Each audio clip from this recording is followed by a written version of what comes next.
Selamat pagi Bapak Ibu, Opa Oma, dan saudara-saudaraku yang baik. Malam telah berlalu, dan pagi yang baru telah datang. Sungguh, kasih setia Tuhan terus beserta kita. Firman yang jadi titik tolak renungan diambil dari Markus 11 ayat 12 sampai 13a. Keesokan harinya, sesudah Yesus dan ke-12 muridnya meninggalkan Betania, Yesus merasa lapar. Dan dari jauh ia melihat pohon ara yang sudah berdaun. Ia mendekatinya untuk melihat kalau ia mendapat apa-apa pada pohon itu. Saudaraku, kita kerap mendengar kata produktif, yakni kemampuan menghasilkan sesuatu.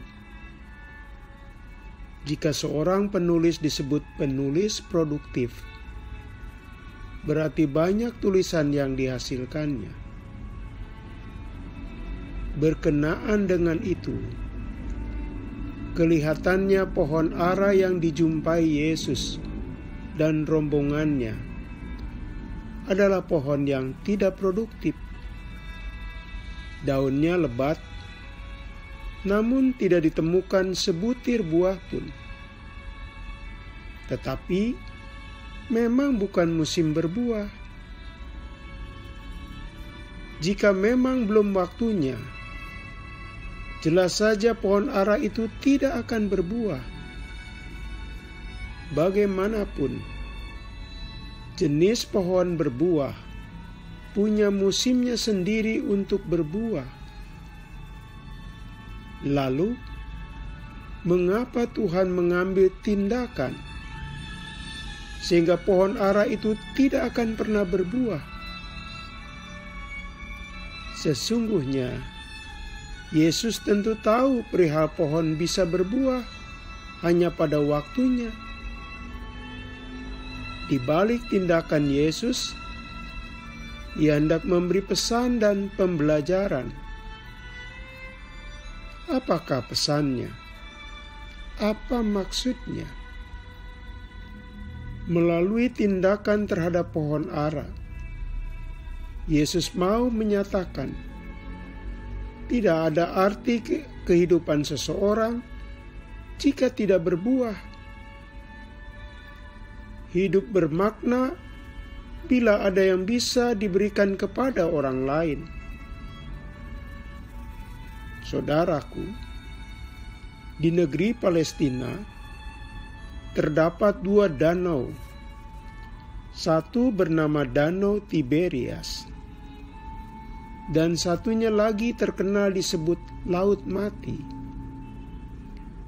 Kedua danau itu mendapat air dari aliran sungai Yordan.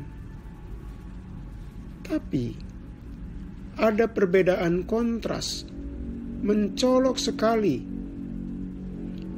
Danau Tiberias menyimpan ikan yang berlimpah.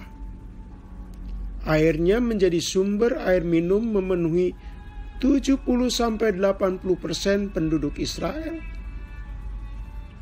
Berbeda dengan danau atau Laut Mati. Tidak ada makhluk air yang bisa hidup, karena airnya mengandung tingkat keasinan yang melebihi kewajaran.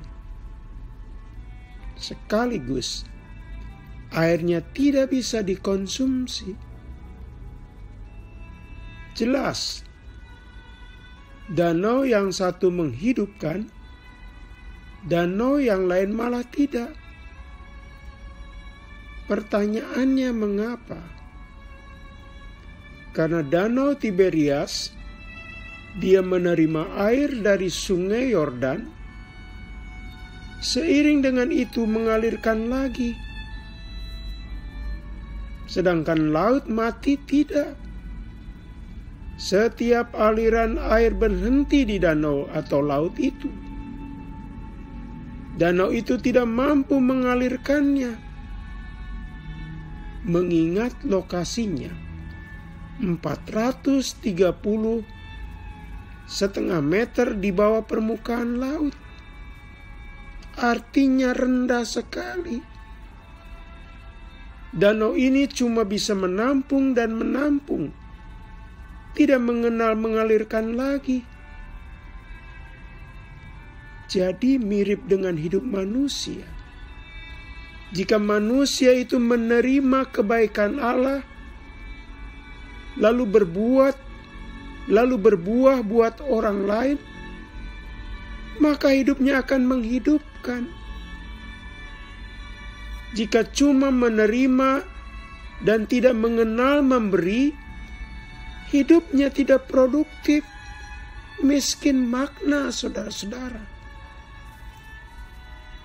Saudaraku, mari hari ini menjadi hari di mana kita ingin menjadi orang yang produktif, memberi buah, sehingga hidup kita memberi efek sukacita dan kebahagiaan buat yang lain.